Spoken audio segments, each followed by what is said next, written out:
Assalamualaikum warahmatullahi wabarakatuh. Kami kelompok 9 akan menjelaskan tentang ukuran kinerja yang beranggotakan Shelly Damayanti, Ramasari Fajri, Karen Rahman, dan Dimas Kun. Sistem ukuran kerja. Tujuan dari sistem ukuran kinerja adalah bagaimana mengimplementasikan strategi dan manajemen senior lah yang memilih ukuran atau standar untuk mewakili strategi perusahaan. Kerangka untuk merancang sistem ukuran kinerja. Yang pertama ada apa yang penting harus diukur. Dan yang kedua ada apa yang diukur harus diselesaikan. Dan yang ketiga apa yang diselesaikan harus diberi imbalan. Dan yang keempat apa yang diberi imbalan harus benar-benar penting. Jadi 4 ini bisa dikatakan berkesinambungan. Tidak selalu pengukuran harus berdasarkan keuangan karena itu bisa menyebabkan disfungsional. Dan ini beberapa alasannya. Yang pertama, jika perusahaan membuat target laba banyak dalam waktu jangka pendek, itu bisa mempengaruhi perencanaan jangka panjang. Contohnya kayak bagian keuangan bisa menggunakan taktik memperlama jangka waktu pengembalian piutang kepada pelanggan yang memberikan pesanan banyak. Jadi agar pelanggan-pelanggan itu tertarik kalau jangka pengembaliannya itu lama. Kedua, manajer unit bisnis bisa mengambil keputusan menggunakan modalnya dengan cara berinvestasi jangka pendek agar tidak menurunkan hasil keuangan jangka pendeknya. Padahal ya modal tersebut bisa digunakan untuk riset produk yang bisa jadi itu bermanfaat untuk jangka panjang gitu loh. Terus yang ketiga ada menggunakan laba jangka pendek sebagai satu-satunya tujuan untuk mendistorsi komunikasi antara manajer unit bisnis dengan manajemen senior. Jika manajemen senior mengevaluasi berdasarkan anggaran laba, maka manajemen unit bisnis akan mencari standar yang serendah-rendahnya agar mudah tercapai. Kalau semisal standarnya labanya mungkin 10% gitu ya si unit bisnis ini menerapkannya 10%, padahal mungkin kalau jangka panjang bisa 20%, bisa 30% pendapatannya gitu. Keempat, pengendalian keuangan yang ketat dapat memotivasi manajer untuk memanipulasi data atau dengan sengaja menyediakan informasi yang tidak akurat. Ini biasa terjadi jika standarnya ketat. Terus mungkin manajer keuangan ini takut akhirnya memanipulasi data agar tidak ada pemecatan atau apa. Balance scorecard. Balance scorecard adalah suatu contoh dari sistem ukuran kinerja. Terdapat 4 perspektif dalam balance scorecard. Yang pertama, keuangan. Contohnya seperti margin laba, tingkat pembelian atas aktivitas, dan arus kas. Yang kedua, pelanggan. Contohnya seperti pangsa pasar dan indeks kepuasan pelanggan. Yang ketiga, bisnis internal. Contohnya seperti referensi karyawan dan pengurangan waktu siklus. Dan yang keempat, inovasi dan pembelajaran. Contohnya seperti persentase penjualan dari produk baru. Balance scorecard memelihara keseimbangan antara ukuran-ukuran strategis yang berbeda dalam suatu usaha untuk mencapai keselarasan cita-cita. Sehingga dengan demikian mendorong karyawan untuk bertindak sesuai dengan kepentingan yang terbaik bagi organisasi itu sendiri. Sistem penilaian kinerja, pertimbangan tambahan. Suatu sistem penilaian kinerja berusaha untuk memenuhi kebutuhan dari pihak pemangku kepentingan atau stakeholders yang berbeda dari organisasi perusahaan dengan menciptakan campuran dari ukuran-ukuran strategis, yaitu ukuran dari hasil pemicu, ukuran keuangan dan non-keuangan, serta ukuran internal dan eksternal. Ukuran hasil dan pemicu. Ukuran hasil yaitu suatu yang mengindikasikan hasil dari sebuah strategi. Contohnya, meningkatkan sebuah pendapatan.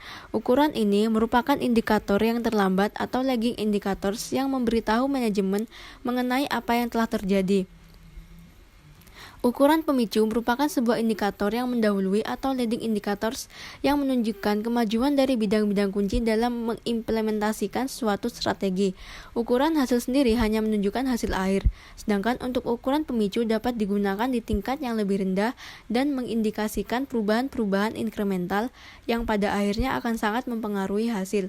Ukuran hasil dan pemicu sangat berkaitan, karena jika ukuran hasil mengindikasikan bahwa ada suatu masalah, namun ukuran pemicu menunjukkan bahwa strategi tersebut diimplementasikan dengan baik, maka kemungkinan besar bahwa strategi tersebut perlu diubah.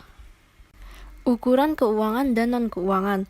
Organisasi telah mengembangkan suatu sistem yang sangat canggih untuk mengukur kinerja keuangan, seperti yang banyak telah ditemukan oleh perusahaan Amerika Serikat. Selama tahun 1980-an, banyak industri yang dipicu oleh perubahan dalam bidang non-keuangan, seperti kualitas dan kepuasan pelanggan yang akhirnya mempengaruhi kinerja keuangan perusahaan. Meskipun mereka mengakui pentingnya ukuran non-keuangan, banyak sekali organisasi yang gagal untuk memasukkan dalam tinjauan kinerja tingkat eksekutif karena ukuran ini cenderung lebih canggih dibandingkan dengan ukuran keuangan dan manajer senior yang kurang terampil dalam menggunakannya. Ukuran internal dan eksternal.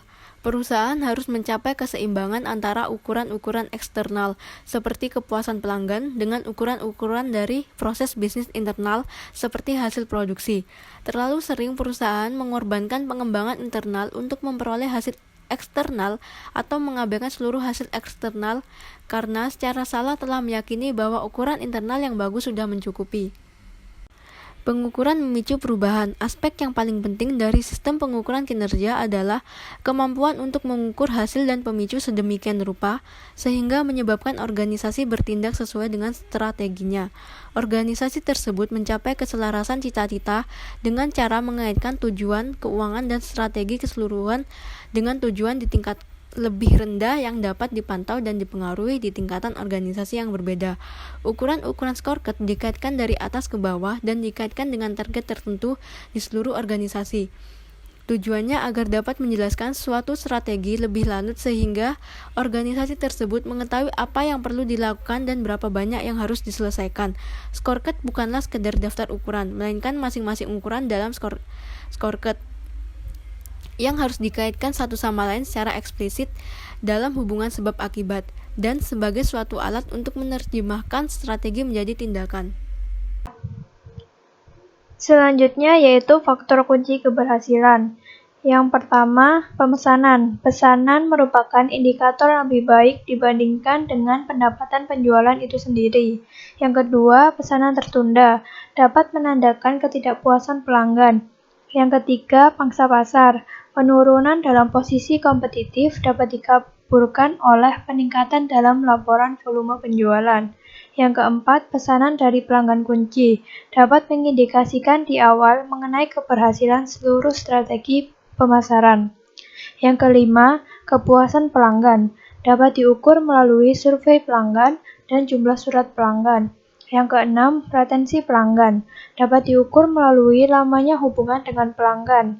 Yang ketujuh, loyalitas pelanggan dapat diukur dalam pembelian berulang, referensi yang diberikan oleh pelanggan, dan penjualan ke pelanggan. Berkaitan dengan proses bisnis internal, yang pertama, utilisasi kapasitas.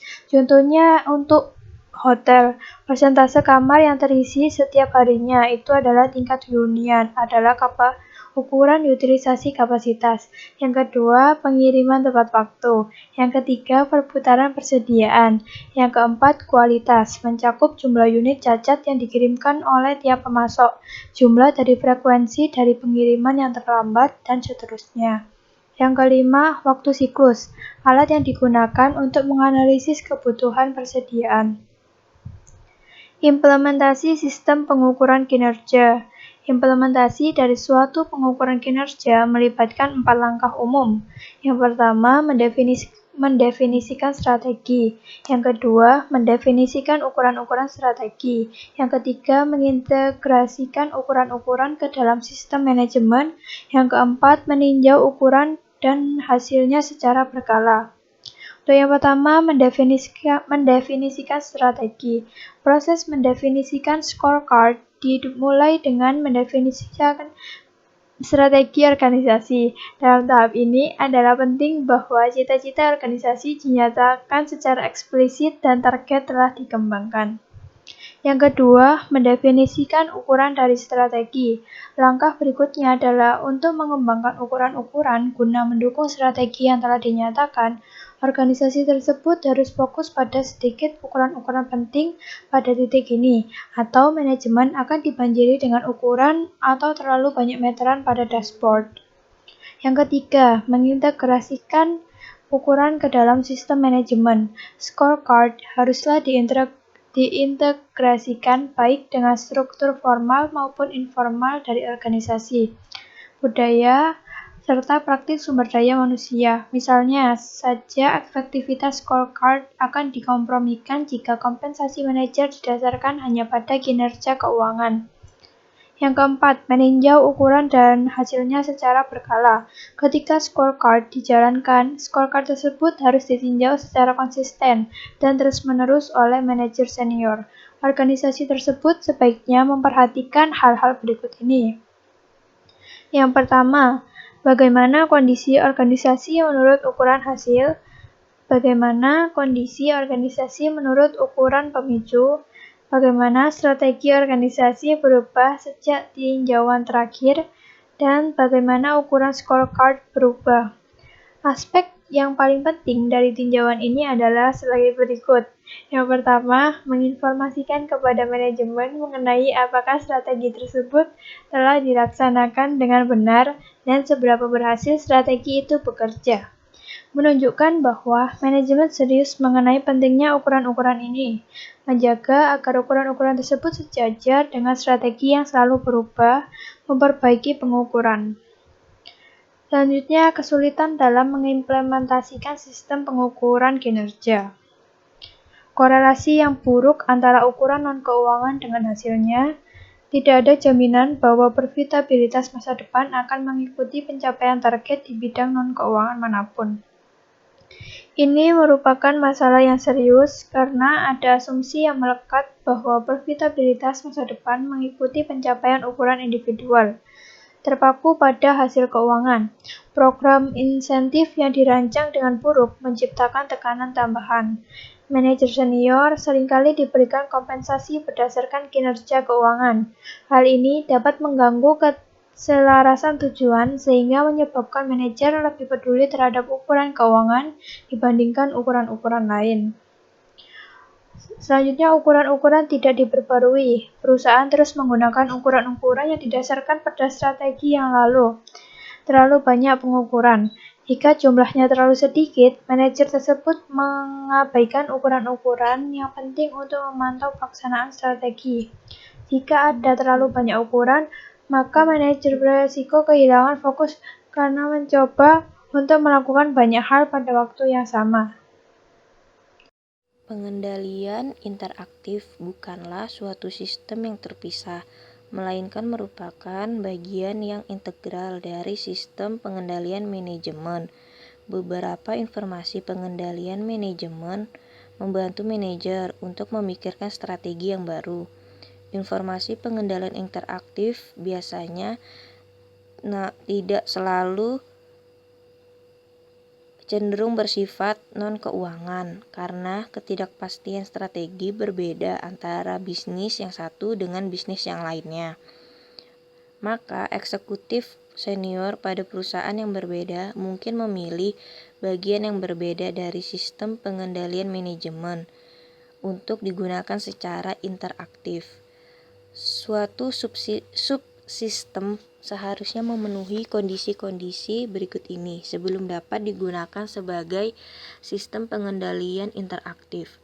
Yang pertama, data dalam subsistem harus tidak ambigu serta mudah dipahami dan diinterpretasikan. Pengguna data pangsa pasar yang diterbitkan oleh Nielsen merupakan salah satu contohnya. Yang kedua, subsistem tersebut harus memiliki data mengenai ketidakpastian strategi. Untuk perusahaan, pasokan rumah sakit yang disebutkan di atas, ketidakpastian strategi terutama adalah seputar teknologi pemberian obat. Sistem manajemen proyek perusahaan memuat data mengenai teknologi baru dalam pemberian obat dan dengan demikian menjadi berguna sebagai suatu pengendalian interaktif. Yang terakhir, data dalam subsistem seharusnya membantu perusahaan untuk mengembangkan strategi yang baru. Yang selanjutnya ada tampilan 11.5, yaitu pengendalian interaktif.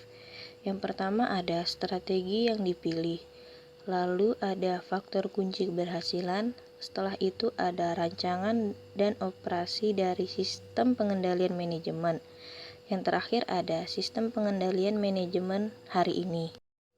Yang selanjutnya ada dalam lingkungan yang cepat berubah dan dinamis, menciptakan suatu organisasi pembelajaran adalah penting bagi kelangsungan hidup perusahaan.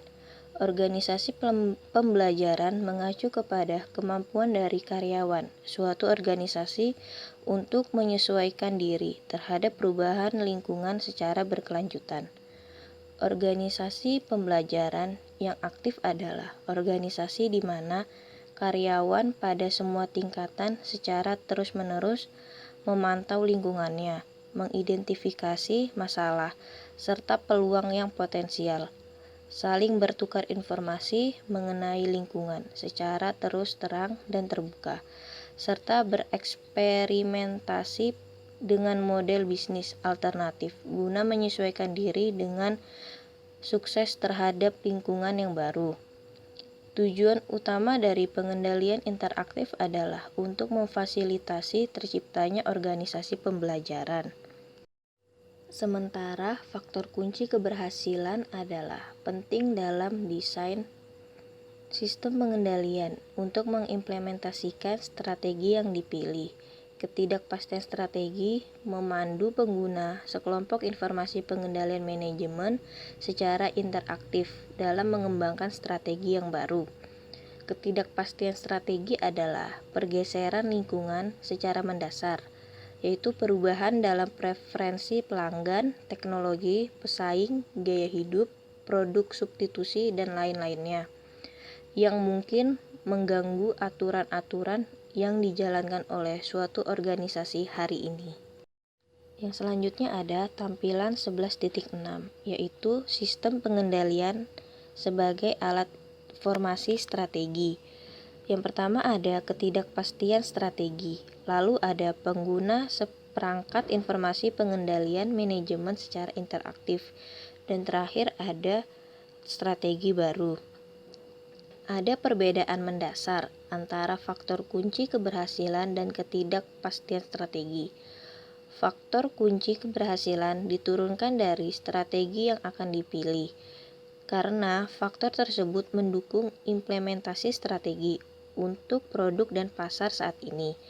Ketidakpastian strategi di pihak lain adalah dasar bagi perusahaan untuk mencari strategi yang baru, karena ketidakpastian tersebut membantu dalam mengembangkan bisnis baru.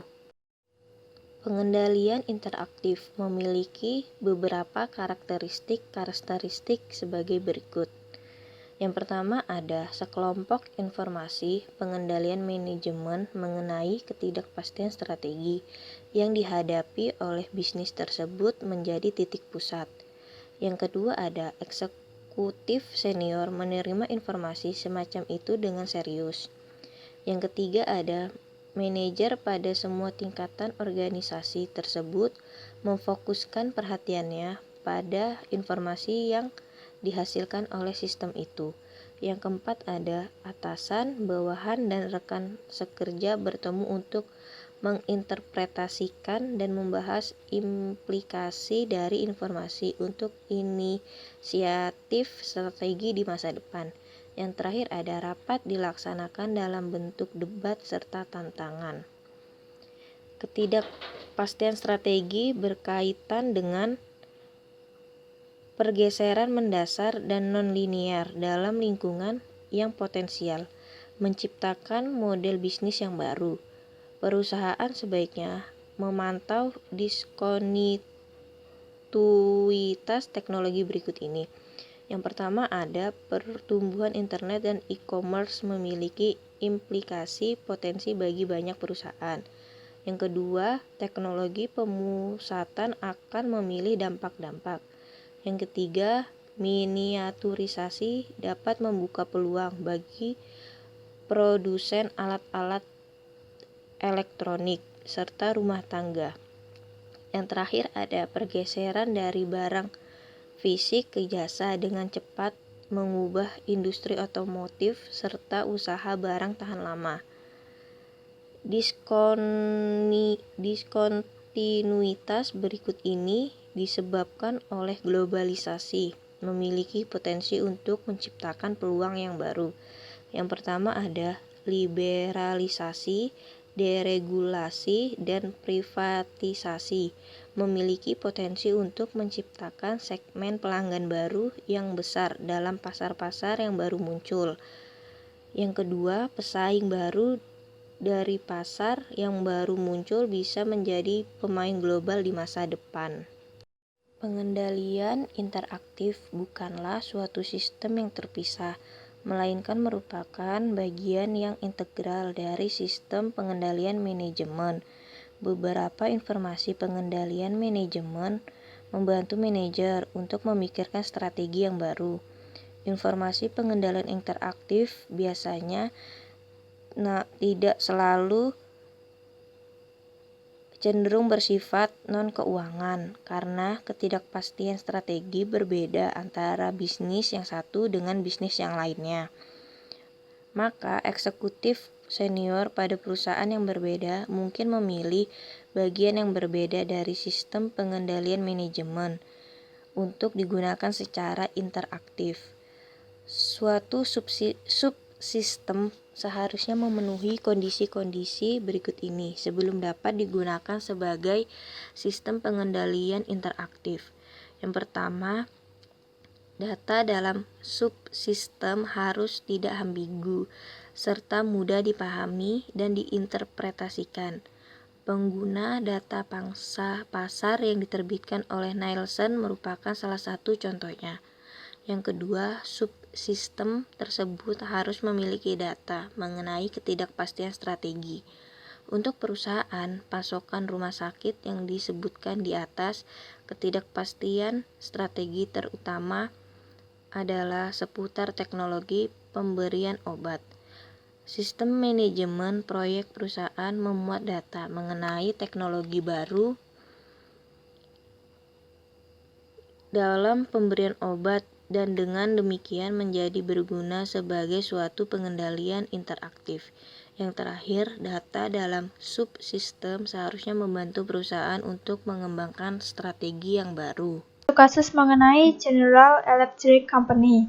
General Electric Company yaitu perusahaan multilokal besar yang terlibat dalam pembuatan dan pemasaran berbagai jenis produk elektrik dan produk terkait lainnya. Pada awal tahun 1950-an, GEC atau General Electric Company merupakan desentralisasi otoritas dan tanggung jawab yang ekstensif atas operasi perusahaan. General Electric Company mengakui bahwa jika perusahaan ingin agar desentralisasi ini berjalan dengan efektif, maka diperlukan perbaikan terhadap sistem pengendalian manajemen. Ada 8 area hasil kunci dari General Electric Company. Yang pertama, profitabilitas. Indeks kunci yang digunakan oleh General Electric Company untuk mengukur profitabilitas adalah dolar dari laba residual. Laba residual didefinisikan sebagai laba bersih setelah pajak dikurangi biaya modal. Yang kedua, posisi pasar. Diukur dalam hal pangsa pasar yang diperoleh selama periode pengukuran tertentu. Pengukuran tersebut dinyatakan sebagai persentase dari bisnis yang tersedia di pasar. Yang ketiga, produktivitas. Melihat produktivitas dalam hal jumlah output per unit input tenaga kerja. Yang keempat, kepemimpinan produk.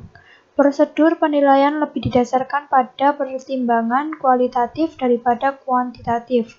Penilaian dilakukan oleh para ahli dari bidang teknik, pemasaran, akuntansi, dan produksi yang sesuai. Yang kelima, pengembangan karyawan. Mencakup program di setiap bidang fungsional yang diusahakan, seperti teknik, produksi, pemasaran, dan keuangan, serta program luas yang ditujukan pada pengembangan suatu pemahaman atas prinsip-prinsip pengelolaan. Yang keenam, sikap karyawan. Menggunakan dua pendekatan. Yang pertama, melibatkan penggunaan indikator statistik, seperti tingkat perputaran, absensi, jumlah keluhan, dan pengalaman kecelakaan. Yang kedua, melibatkan survei periodik atas karyawan melalui kuesioner. Yang ketujuh, tanggung jawab publik. Perusahaan berusaha untuk memastikan kepatuhan sepenuh hati pada hukum dan standar etika bisnis dengan paling tidak sekali setahun mengadakan survei periodik mengenai aktivitas dalam hal kepatuhan terhadap antitrust, konflik kepentingan, dan area-area lain. Yang kedelapan, keseimbangan antara tujuan jangka pendek dan jangka panjang. Cita-cita dan kinerja jangka pendek harus diseimbangkan dengan kebutuhan akan kinerja yang memuaskan untuk 5, 10, 15 tahun ke depan. Karena tekanan yang belum waktunya terhadap laba saat ini dapat dalam hal dampaknya meminjam dari masa depan. Untuk pertanyaan dari kasus 11 tentang General Electric Company ini, yang pertama, bagaimana sebaiknya profitabilitas didefinisikan? Definisi tersebut harus cukup spesifik sehingga ukuran kuantitatif dapat dibangun dari situ. Yang kedua, apakah jika ada faktor-faktor selain profitabilitas yang menambah pada sistem pengukuran, tidakkah pengaruh dari faktor-faktor lain tercermin dalam ukuran profitabilitas jika dikonstruksi secara memadai? Jawaban dari kelompok kami adalah, yang pertama, profitabilitas adalah kemampuan perusahaan untuk menggunakan sumber dayanya untuk menghasilkan pendapatan yang melebihi pengeluarannya. Ada dua aspek kunci dari profitabilitas, yaitu pendapatan dan pengeluaran. Penghasilan adalah pendapatan bisnis. Ini adalah jumlah uang yang diperoleh dari pelanggan dengan menjual produk atau menyediakan layanan. Namun, untuk menghasilkan pendapatan tidak gratis, bisnis harus menggunakan sumber dayanya untuk menghasilkan produk-produk ini. Maka dari itu, adanya pendapatan maka ada pengeluaran, yaitu biaya-biaya yang diharuskan untuk menjual produk tersebut atau untuk memproduksi produk tersebut. Profitabilitas melihat hubungan antara pendapatan dan pengeluaran untuk melihat seberapa baik kinerja suatu perusahaan dan potensi pertumbuhan masa depan yang mungkin dimiliki perusahaan.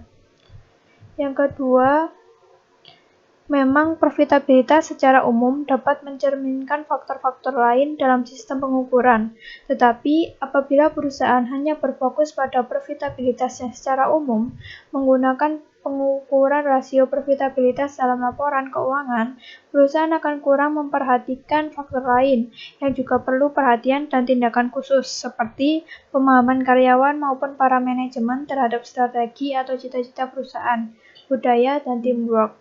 Maka dari itu, penggunaan balance scorecard membantu perusahaan untuk menyeimbangkan pengukuran dalam keuangan dan non-keuangan.